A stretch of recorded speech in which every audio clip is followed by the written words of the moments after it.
Isabelle Rome, bonjour. Bonjour. Et bienvenue. Vous êtes donc ministre déléguée chargée de l'égalité entre les femmes et les hommes. Vous êtes à ce poste depuis 6 mois. Le temps passe vite dans un ministère.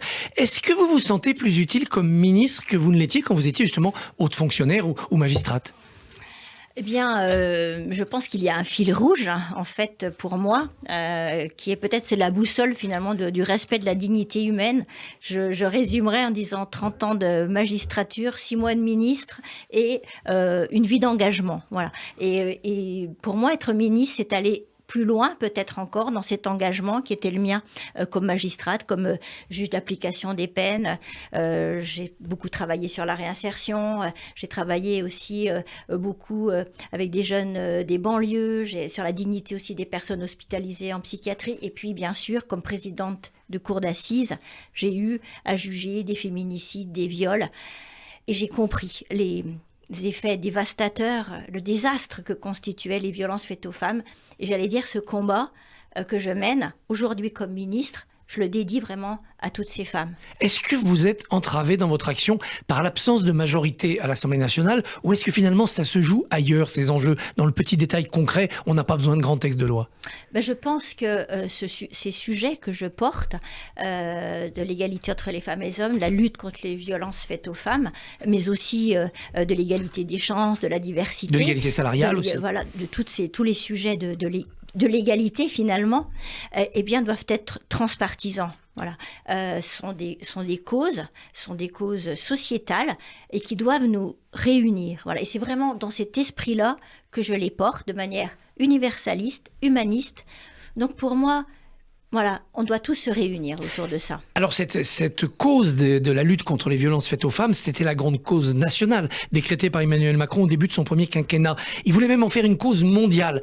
Est-ce que de ce côté-là, c'est pas un peu une utopie aujourd'hui ? Il faut vivre avec des utopies et, comme le disait Jaurès, il faut rêver l'idéal et puis ensuite aller vers le réel. Voilà. Et je pense que une grande cause du quinquennat, pour la deuxième fois en France, nous pourrons y revenir avec des avancées réelles. Et puis aussi, bien sûr, il faut porter le sujet dans les instances européennes. C'est ce que nous faisons notamment au Conseil de l'Union européenne, où j'ai eu la chance de présider la séance qui a notamment adopté cette directive Women on Board sur la plus grande représentation des femmes dans les conseils d'administration des grandes entreprises. Et puis aussi, au niveau mondial, j'étais par exemple samedi au forum de la paix, du Forum mondial pour la paix, avec par exemple la présidente de la Géorgie. Oui, il faut porter ce sujet au niveau international parce que les droits des femmes ne sont toujours fragiles. On voit bien qu'ils peuvent être attaqués. Donc les droits des femmes doivent être portés sur le plan international. Alors vendredi prochain, le 25 novembre, ça sera la journée nationale et mondiale de mobilisation contre les violences faites aux femmes. Quel est l'enjeu cette année ? Est-ce qu'il y a un sujet particulier ? En fait, il est difficile de donner un sujet particulier. Ce qui est sûr, c'est qu'il faut toujours aller plus loin. Il faut aller toujours plus loin dans la protection des victimes. Et c'est vraiment dans ce sens-là que nous travaillons avec la Première ministre, avec l'ensemble des autres ministres. Tous les ministères jouent le jeu, là.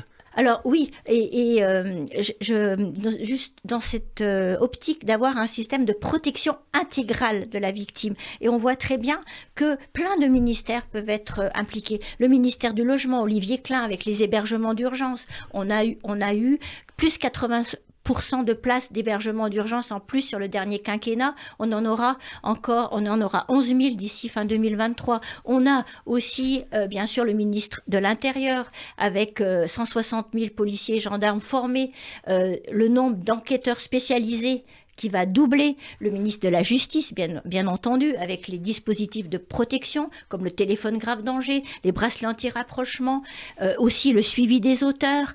Je pourrais aussi l'éducation nationale citer, bien sûr, l'éducation nationale. Et là, je me réjouis d'ailleurs que Pap Ndiaye, le ministre de l'Éducation, se soit emparé aussi de ce sujet de l'éducation à la culture de l'égalité, parce que on ne parviendra pas à faire baisser sensiblement les violences faites aux femmes si on ne travaille pas non plus en amont, en matière de prévention et aussi en matière d'éducation. Alors, dans une interview en septembre, vous souhaitiez qu'une branche de la justice soit spécialisée sur les violences faites aux femmes. Où en est ce chantier ? Alors, la Première ministre donc, a confié une mission à 2 parlementaires, donc une députée, Émilie Chandler, et une sénatrice, Dominique Vérien, pour justement effectuer un état des lieux du traitement judiciaire de ces violences, en leur demandant donc d'effectuer aussi des préconisations pour rendre une justice encore plus réactive, plus lisible, plus performante, qui puisse allier spécificité et proximité. Et effectivement, moi je suis très attachée à la spécificité de traitement de ces violences, parce que je ne cesserai de le rappeler, ces violences ne sont pas comme les autres. J'ai trop vu justement des femmes victimes lorsque j'étais dans les tribunaux, lorsque j'étais à la cour d'assises, quand elles sont complètement broyées, dévalorisées, humiliées, menacées pendant des années. Oui, on est complètement prisonnière. Elles se sentent comme des serpillères. Et si on ne connaît pas ce processus justement dans lequel le conjoint les enferme, on passe à côté et on les laisse en situation de danger. Donc il faut être bien formé. Elles sont aussi souvent les premières victimes des crimes de guerre. Est-ce qu'on peut penser une justice internationale qui prête encore plus d'attention à cet aspect-là ? Personnellement, je trouve que ce serait très souhaitable. Le crime de guerre le viol comme crime a été reconnu comme crime de guerre. Pour l'instant, il n'y a pas de condamnation sur ce fait-là, sur le plan international. J'ai rencontré il y a quelques semaines le docteur Mukwege, comme vous le savez, donc prix Nobel de la paix, l'homme qui répare les femmes. Et je suis restée en contact avec lui. J'ai aussi des relations, bien sûr, très proches avec Catherine Colonna, la ministre des Affaires étrangères. Et voilà, je pense que c'est un sujet, pour le coup, qui pourrait être intéressant de porter sur la scène internationale. Est-ce que vous souhaitez qu'à l'occasion de la Coupe du Monde au Qatar, un coup de projecteur soit mis sur la situation des femmes qui, dans cette société-là, ne sont pas évidemment au premier rang ? Oui, on voit bien d'ailleurs que c'est un peu ce qui se passe, que justement, finalement, l'occasion de cette Coupe du Monde, c'est aussi une occasion de sensibiliser la population sur l'égalité entre les femmes et les hommes, aussi sur les droits aussi des personnes LGBT+. Et donc, finalement, c'est une ouverture au monde qui ne peut être que bénéfique justement pour les femmes, pour les personnes LGBT. Et je précise d'ailleurs, comme vous avez pu peut-être l'entendre, qu'un ambassadeur aux droits des personnes LGBT a été nommé donc par la ministre des Affaires étrangères pour porter justement sur la scène internationale les droits des personnes LGBT et aussi pour porter sur le plan international la dépénalisation de l'homosexualité. Alors, l'Assemblée nationale a augmenté le montant de l'amende qui frappe ceux qui sont coupables de harcèlement de rue. Ça peut être dissuasif, ça peut marcher ?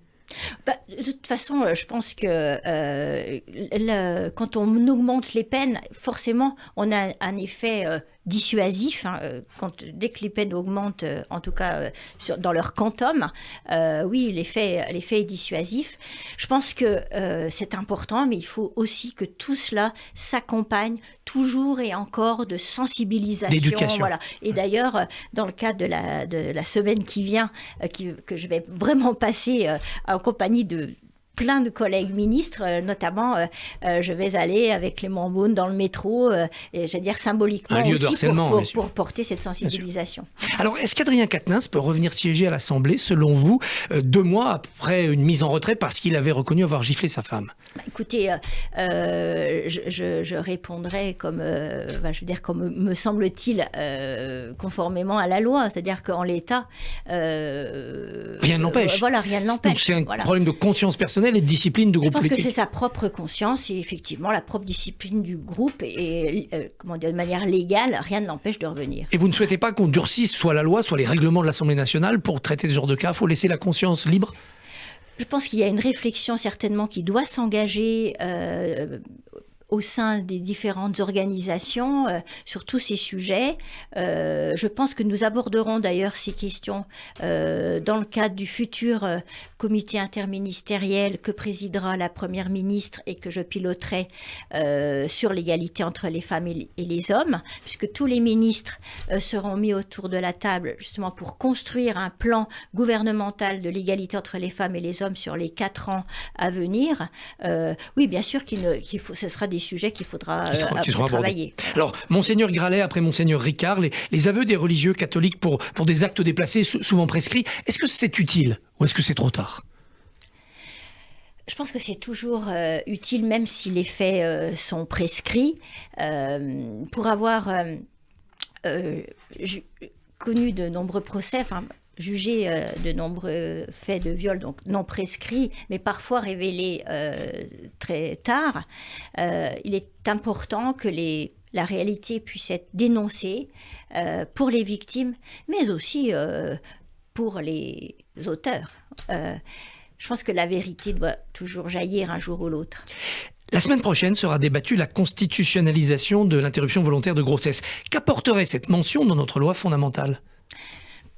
Pour moi, c'est bien sûr, comme la Première ministre l'a indiqué, nous soutiendrons, et moi je soutiendrai aussi toutes mes forces, cette constitutionnalisation, parce qu'elle est nécessaire. C'est un verrou que nous devons apporter à ce droit.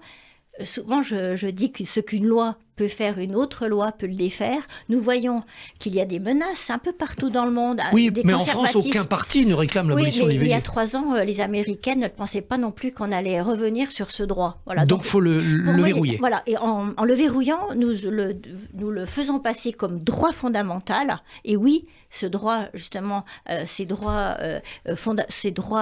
sexuels sont pour les femmes des droits fondamentaux. Et je pense que c'est très important qu'ils puissent être inscrits dans le marbre de la Constitution. Le transgenre est un fait de société aujourd'hui. On voit de plus en plus d'enfants mal le vivre et parfois se retourner contre leurs parents pour des changements de sexe que les parents auraient incité à faire ou n'auraient pas su freiner. Est-ce que ça vous inquiète, cette tendance de la société ? Je pense qu'il faut toujours être dans un regard bienveillant à l'autre. C'est vraiment ma conception des choses. Et il faut toujours regarder aussi où il y a de la souffrance. D'ailleurs, j'allais dire, lorsque je vous ai décrit mon parcours tout à l'heure, je pense que partout où il y avait de la souffrance, je me suis trouvée là. Et je pense que partout où il y a de la souffrance, il faut accompagner. Voilà, ne pas juger, accompagner, faire en sorte que les choses se passent le mieux possible. Et prévenir peut-être en amont de l'importance que ça a de changer de sexe dans une vie sociale. Voilà, je pense qu'il faut accompagner surtout. Isabelle Rome, merci, bonne journée. Vous reviendrez un jour pour nous parler d'égalité salariale. Avec grand plaisir, Christophe Barbier. À bientôt. Merci beaucoup, Christophe Barbier. Demain matin à 7h45, vendredi, votre invité sera Aurélien Taché, député écologiste du Val d'Oise.